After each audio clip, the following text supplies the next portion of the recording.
পাকা আম তো শেষের দিকে প্রায়, আর বছরেরও শেষের দিকে। তাহলে এই পাকা আম কীভাবে আমরা সংরক্ষণ করব এটাই আপনাদের সাথে শেয়ার করতে চলে আসলাম। হ্যালো এভরিওয়ান, আসসালামু আলাইকুম, welcome back to my channel. কেমন আছেন সবাই? আশা করি আল্লাহর রহমতে খুবই ভালো আছেন। আলহামদুলিল্লাহ, আমিও ভালো আছি। প্রথমে আমি পাকা আম সংরক্ষণের যে পদ্ধতিটা আপনাদের সাথে শেয়ার করব সেটা আপনারা অবশ্যই বুঝতে পারছেন কি করতেছি। এখানে আমি একটা বাটিতে কিছু আম নিয়েছি, আর আমগুলোকে আমি এখন ভালোভাবে সুন্দর করে পরিষ্কার করে ক্লিন করে নিচ্ছি। আর ক্লিন করে নিয়ে আমি একটার পর একটা সাজিয়ে রেখেছি।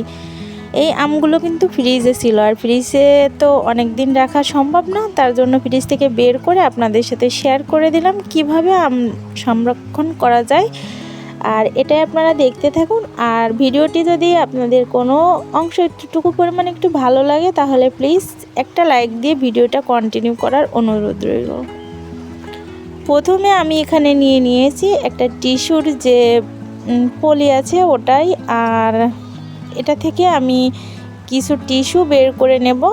আর এই টিস্যু দিয়েই আম সংরক্ষণ করার যে পদ্ধতি প্রথমে 1 নাম্বার সেটা আপনাদের সাথে শেয়ার করব, আপনারা দেখতে থাকুন।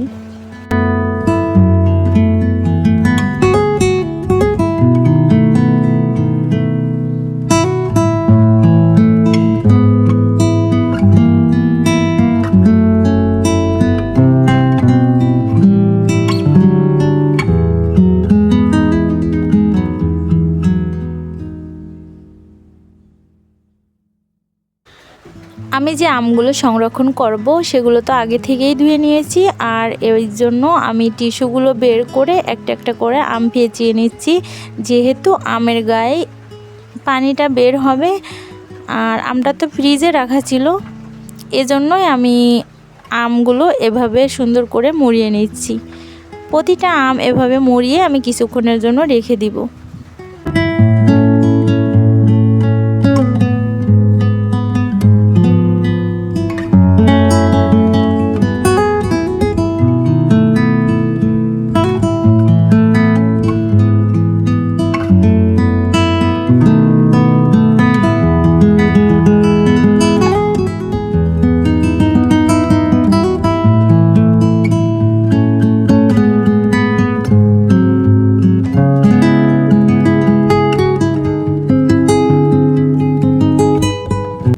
দেখতেই পেলেন সম্পূর্ণ আমগুলো আমি কিন্তু মুড়িয়ে নিয়ে রেখে দিয়েছিলাম। আর কিছুক্ষণ পরে যে ফিরে এসেছি, আর আমগুলো একটা করে বের করে নিয়েছিলাম। এবার আম সংরক্ষণ করার যে 1 স্টেপ এটা আপনাদের সাথে দেখিয়ে দেব। আর সিক্রেট যে টিপসটা এটাই আপনাদের সাথে শেয়ার করব এখন। অবশ্যই আপনারা আমার ভিডিওটা দেখলেই বুঝতে পারবেন। আমি এখানে সরিষার তেল নিয়েছি, আর সরিষার তেল এই যে 2 আঙ্গুলের মাথায় মেখে আমি হাতে তার লাগাবো না, শুধু আমের যে বোটাটা আছে বোটার চারপাশ দিয়ে, আর কি যেহেতু ওইখান থেকে আঠা ঝরে, ওই আঠাটা ঝরা জায়গায় আমি এই সরিষার তেলটা লাগিয়ে দেব। আর এইখান থেকে কোনো রকমের পোকামাকড় অথবা কোনো রকম আঠা ঝরবে না, আর আমগুলোও কিন্তু অনেক দিন পর্যন্ত ভালো থাকবে। আর এই টিপসটা আপনাদের যদি ভালো লাগে অবশ্যই ফ্রেন্ডস অ্যান্ড ফ্যামিলির সাথে শেয়ার করে আমার ভিডিওটা পরবর্তীতে আবারও দেখার অনুরোধ রইল। এবার সম্পূর্ণ আমগুলো আমি সরিষার তেল দিয়ে এভাবে বোটা জায়গা থেকে মেখে নিচ্ছি, আর কোথাও যেন আমের গায়ে সরিষার তেলটা না লাগে তার জন্য আমি এই যে উপর থেকে টিস্যু দিয়ে রেখেছি। আর টিস্যু দিয়ে রাখলে কিন্তু সুন্দর একটা আর কি ভালো যে আমের গায়ে কোনো আঁচ না লাগতে পারে, এই জন্য টিস্যুটা ব্যবহার করেছি। আর এটা একটা খোলা স্থানে রেখে দিয়েছি। আর এভাবে করে আম সংরক্ষণ করলে কিন্তু অনেক দিন পর্যন্ত খেতে পারবেন। আর খোলা বাতাসে যদি রাখা হয় তাহলে তো মাসের পর মাস এভাবে রেখে খাওয়া যাবে। অবশ্যই ট্রাই করবেন। আর এখন 2 স্টেপ যে আম সংরক্ষণ করব সেটা আপনাদের সাথে শেয়ার করলাম। একটা আম নিয়েছি, যেহেতু আপনাদের দেখানোর ক্ষেত্রে, এই জন্য আমি আমটাকে সুন্দর করে একটু ভিজিয়ে রেখেছিলাম, যেহেতু বাজারের আমে প্রচুর পরিমাণের ফরমালিন থাকে। আর এই ফরমালিন মুক্ত করতে আমটাকে কিছুক্ষণ ভিজিয়ে রেখে আমি এই যে চলে আসলাম কাটাকাটি করতে। আর আমার কাটাকাটি করা হচ্ছে, আর কাটাকাটি করা হয়ে গেলেই দেখতে পারবেন কিভাবে আমটা সংরক্ষণ করি। একটা আম নিয়ে আমি এই যে এভাবে সুন্দর করে কিউব কিউব করে কেটে নিয়েছি।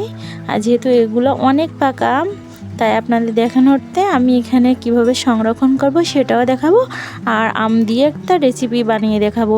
অবশ্যই সাথে থাকতে হবে আর ভিডিওটা শেষ পর্যন্ত ফুল ওয়াচ করে দেখতে হবে, তাহলেই বুঝতে পারবেন কিভাবে কি তৈরি করি আমি। একটা আম দিয়ে সংরক্ষণও চলবে আর ওদিকে পিঠাও তৈরি হবে।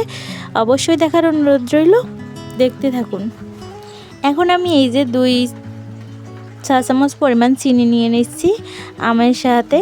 আর আমটাকে এভাবে চিনি দিয়ে যদি ভালোভাবে মিক্সচার করে আমি কিছুক্ষণ রেখে তারপর ডিপ ফ্রিজে সংরক্ষণ করি, তাহলে কিন্তু এটা অনেক দিন পর্যন্ত বছরের পর বছর আপনি রেখে খেতে পারবেন।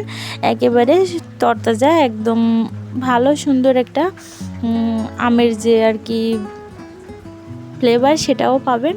কিন্তু আমি এখানে আর ফ্রিজে রাখতে গেলাম না, আপনাদের সাথে শেয়ার করলাম যেহেতু আমার ব্লগ ভিডিও, তাই আপনাদের সাথে এবার একটা পিঠা রেসিপি তৈরি করে দেখাবো। তার জন্য আমি আমের ভিতর দুধ নিয়ে নিয়েছি, আর বিস্কিট, চাউলের গুঁড়ি আর হচ্ছে ময়দা, এগুলো দিয়ে আমি লবণ, সম্পূর্ণ সব উপকরণ আর কি আমার যা যা লাগবে দিয়ে আমি ভালোভাবে হাত দিয়ে যে চটকে নিচ্ছি।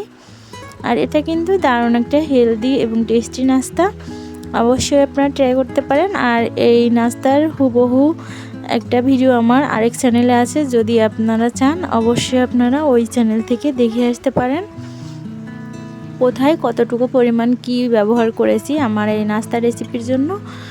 অবশ্যই আমার ভিডিওটা দেখে আসলে আপনারা বুঝতে পারবেন। আর একটা ডিম নিয়ে নিয়েছি, এটা দিয়ে আমি হচ্ছে এই পিঠাটা তৈরি করব, দেখতে থাকুন।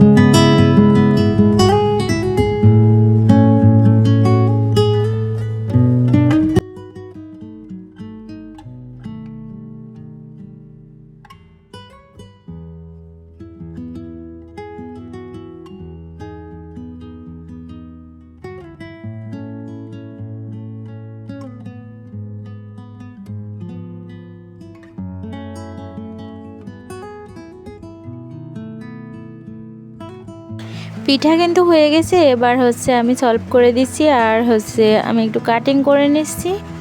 আর এই পিঠাটা আম দিয়ে তৈরি করার এত যে সুন্দর টেস্টি এবং হেলদি একটা নাস্তা, আর পিঠা হিসেবেও নেওয়া যায়, খুব মজা। আর কি আপনারা অবশ্যই বাসায় ট্রাই করে দেখতে পারেন এবং খেতে পারেন। আর আমার আজকের ভিডিওটা কেমন হলো অবশ্যই আমাকে কমেন্ট করে জানিয়ে যাবেন। আর বছর জুড়ে আম এভাবে সংরক্ষণ করে আপনারা খেতে পারবেন, সেটাও আপনাদের দেখিয়ে দিলাম।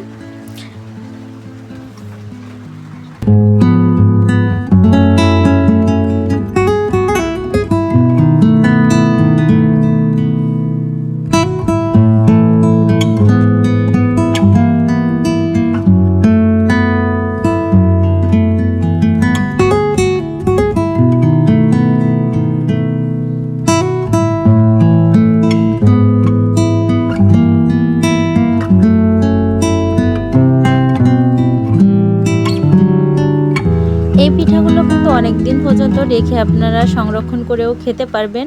উপর থেকে যদি একটু চিনির যে পাউডারটা আছে ওটা দিয়ে আপনারা ফ্রিজে, নর্মাল ফ্রিজে রেখে দেন, তাহলে মাসের পর মাস রেখে এই পিঠাটাও কিন্তু অথবা নাস্তাটা আপনারা খেতে পারবেন। আর যেমন আর কি আপনি বানিয়ে নেবেন ঠিক তেমনই স্বাদটা থেকে যাবে, একটুও স্বাদটা নড়বে না। এবার পিঠাগুলোকে আমি সাজিয়ে নিয়ে সলভ করে দিচ্ছি। দেখেন তো কেমন হয়েছে আজকে আমার পিঠাটা এবং নাস্তাটা।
এবার একদম রেডি পারফেক্টভাবে একেবারে সলভ করার জন্য আর কি। আজকে পর্যন্ত, দেখা হবে নেক্সট আরেকটা এরকম ভিডিও নিয়ে। ততক্ষণ ভালোবাসা দিয়ে সবাই পাশে থাকবেন।